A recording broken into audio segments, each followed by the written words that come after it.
नारद जी कह रहे सनकादियों, तीर्थों में गया मुझे शांति नहीं मिली, गृहस्थियों में गया मुझे शांति नहीं मिली। फिर मैंने सोचा अब मैं वृंदावन चले जाता हूँ, क्योंकि वृंदावन तो ठाकुर जी का धाम है।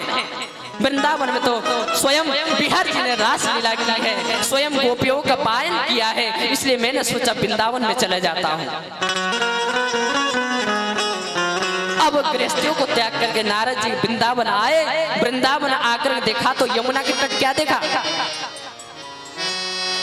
तत्राश्चर्यमया दृश्यम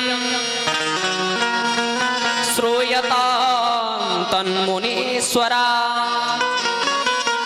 एका तु तरुणी तत्र निषण्णा खिन्नमानसा। नारद जी कह रहे हैं मैं वृंदावन में आया, वृंदावन में आकर के देखा तो एक आश्चर्य देखा। क्या था वो आश्चर्य? यमुना के तट एक वृद्ध माता पड़ी हुई है, बैठी हुई है, अश्रु बहा रही है। उसके सामने तरुण स्त्री बैठी है, उसके 4-5 स्त्रियां उसको पंखा कर रही है, कोई जल पिला रही है, वो रो रही है।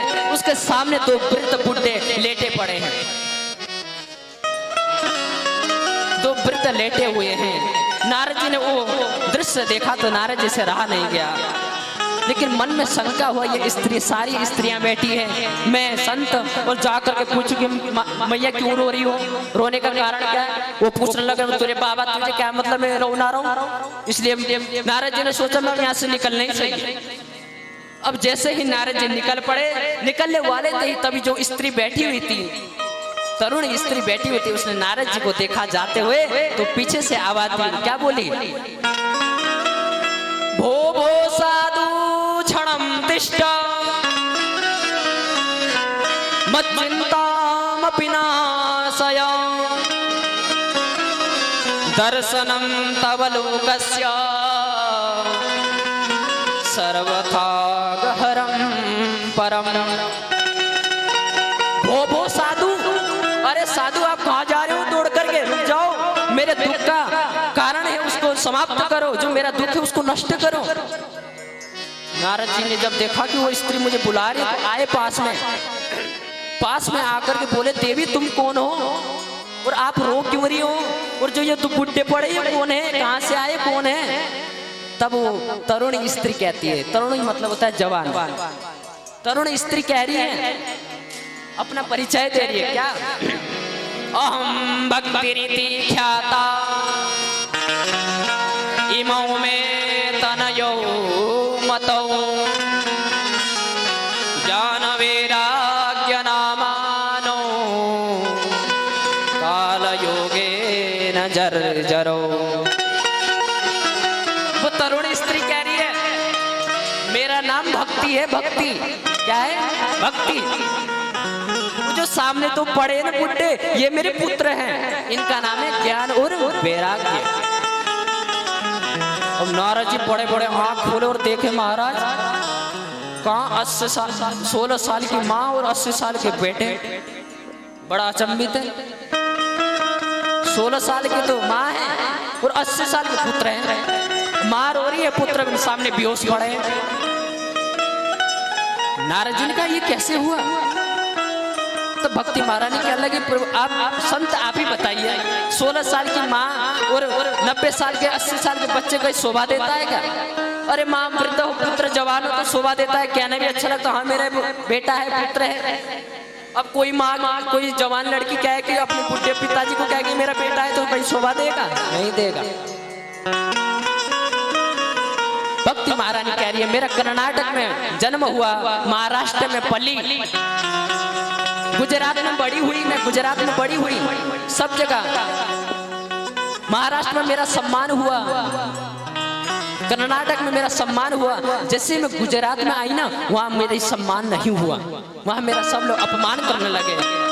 जब मैं गुजरात को छोड़ करके इस पावन भूमि वृंदावन में आई, आज आते ही मेरे पुत्र तो वृद्ध बुद्धे हो गए, लेकिन मैं वृंदावन की पावन भूमि में प्रवेश करते ही तरुण हो गई, नव यौवन हो गई। इतनी पावन भूमि ये वृंदावन की पावन भूमि में है, जो वृद्ध लोग वृंदावन में आकर के भी ठुमके लगाने लग जाते हैं, क्योंकि इस वृंदावन की पावन भूमि में भक्ति महारानी भी तरुण हो गई थी। इसलिए यहाँ वृंदावन की पावन भूमि में कोई वृद्ध लोग भी आता है तो वह ठुमके लगाने लग जाता है, नाचने लग जाता है। गोविंद के रोम रोम के नामों में, गुण गानों में रोम रोम हो जाता है। तब वृंदावन संयोगा पुनस्त्वं तरुणी नवा, धन्यं वृंदावनं तेना भक्तिर्नृत्यति यत्र च। धन्य है पावन भूमि वृंदावन, जहाँ 80 साल की बुढ़िया भक्ति महारानी भी वृंदावन में आकर के तरुण हो गई। और जो भी मनुष्य, जो भी भक्त वृंदावन में आता है, वह भगवान बांके बिहारी के चरण में आते ही प्रेम भोर हो जाता है, संसार के समस्त दुखों को भूल जाता है।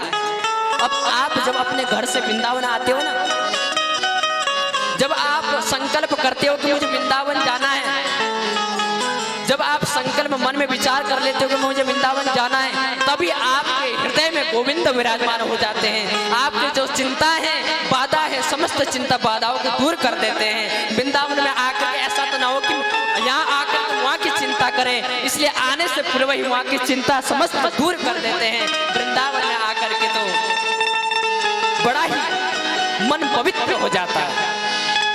इसलिए कहते हैं, मैं तो बांके बिहारी से एक ही प्रार्थना करता हूँ, मेरा तो सदा मन वृंदावन में रहने का है।